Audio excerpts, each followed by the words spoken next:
ஓம் நமோ நாராயணா. ஆண்டாள் திருவடிகளே சரணம். விஷுவாவசுவருடத்தின் மார்கழி மாதம்.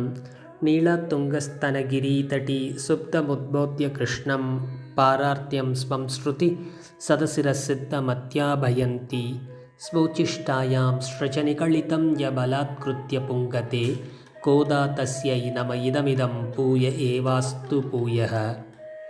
அன்னவயல் புதுவை ஆண்டாள் அரங்கற்கு பண்ணுத்திருப்பாவை பல்பதியம் இன்னிசையால் பாடி கொடுத்தாள் நற்பாமாலை பூமாலை சூடி கொடுத்தாளைச் சொல்லு. சூடி கொடுத்த சுடற்கொடியே தொல்பாவை பாடியருள வல்ல பல்வளையாய் நாடி நீ வேங்கடவர்க்கென்னை விதியென்ற இம்மாற்றம் நாம் கடவா வண்ணமே நல்கு. பாதகங்கள் தீர்க்கும் பரமநடி காட்டும் வேதம் நனைத்துக்கும் வித்தாகும் கோதைத் தமிழ் ஐந்தும் ஐந்தும் அறியாத மானிடரை வையம் சுமப்பதும் வம்பு. கோதை பிறந்தவூர் கோவிந்தன் வாழுமூர் சோதிமணி மாடம் தோன்றுமூர் நீதியால் நல்ல பத்தர் வாழுமூர் நான்மறைகள் ஓதுமூர் வில்லிபுத்தூர் வேதக்கோனூர். இது விஷுவாவசு வருடத்தின் மார்கழி மாதத்தின் 23வது நாள். நாம் திருப்பாவையின் பாசுரங்களை பாராயணம் செய்து வருகிறோம். இன்றைய தினம் காணவிருக்கும் பாசுரம் 23வது பாசுரம். மாரிமலை முழஞ்சில். மாரிமலை முழஞ்சில் மன்னிக் கிடந்துறங்கும் சீரிய சிங்கம் அறிவுற்று தீவிழித்து வேரிமயிர் பொங்க எப்பாடும் பேர்ந்துதறி மூடி நிமிர்ந்து முழங்கிப் புறப்பட்டு போதருமா போலே நீ பூவை பூவண்ணா உன் கோயில் நின்று இங்கனே போந்தருளி கோப்புடைய சீரிய சிங்காசனத்திருந்து யாம் வந்த காரியம் ஆராய்ந்தருளேலோர் எம்பாவாய்.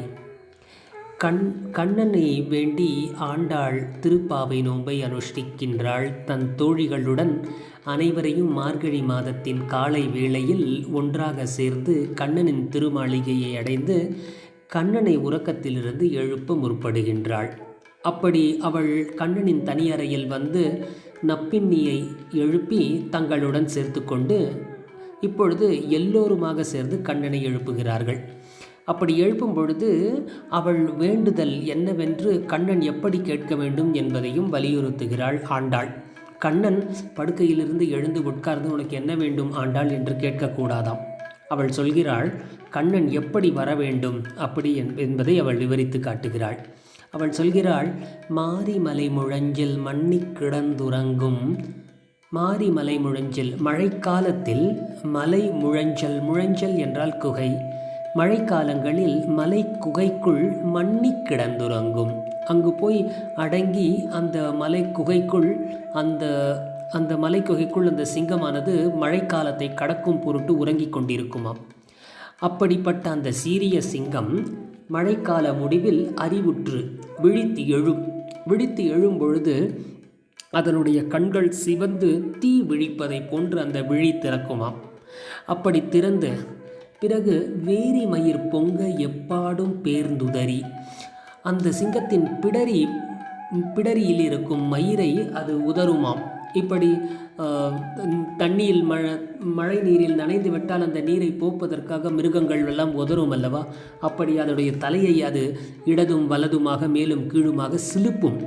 அப்பொழுது அதனுடைய பிடரி மயிரிலிருந்து அந்த மயிர் வாசம் எங்கும் பரவுமாம். அப்படி பேர்த்து உதறி மூறி நிமிழ்ந்து அது என்ன பண்ணுமாம், தன் சோம்பல் முறிப்பதற்காக பின்னம் கால்களை அங்கேயே வைத்து முன்னம் காலை வைத்து நீண்டி ஸ்ட்ரெச் செய்யுமாம். பிறகு முழங்கி புறப்பட்டு தான் வருகிறேன் என்பதை அறிவிப்பதற்காக ஒரு கர்ஜனை செய்துவிட்டு போதருமா அதை போல நீ பூவை பூவண்ணா கண்ணா நீயும் அந்த சிங்கம் வருவதைப் போன்று நீ மிடுக்கோடு வர வேண்டும் கண்ணா. அப்படி உன் கோயில் நின்று இங்கனே போந்தருளி கோப்புடைய சீரிய சிங்காசனத்திருந்து. இப்படி உன்னுடைய கோயில் அதாவது உன் இல்லத்தில் நீ இங்கிருந்து எழுந்து வந்து உன்னுடைய கட்டுக்கோப்பான அழகான உன்னுடைய சிங்காசனத்தின் மீது அமர்ந்து பிறகு யாம் வந்த காரியம் ஆராய்ந்து அருளேலோர் என்பாவாய்.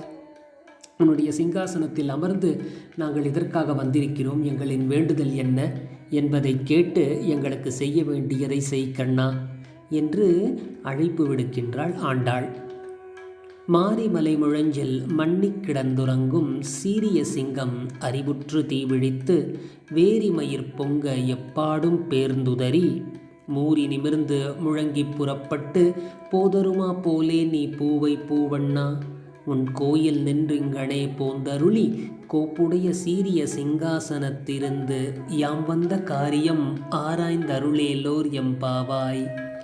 நாமும் 30 நாளும் இந்த மார்கழி மாத தினங்களில் பாவை பாசுரங்கள் 30ஐயும் பாராயணம் செய்வோம். இதற்கான லிங்கையும் என் டிஸ்கிரிப்ஷனில் கொடுத்திருக்கின்றேன். 30 பாசுரங்களையும் படிக்க முடியாதவர்கள் அதை கேட்டும் பயனடையலாம்.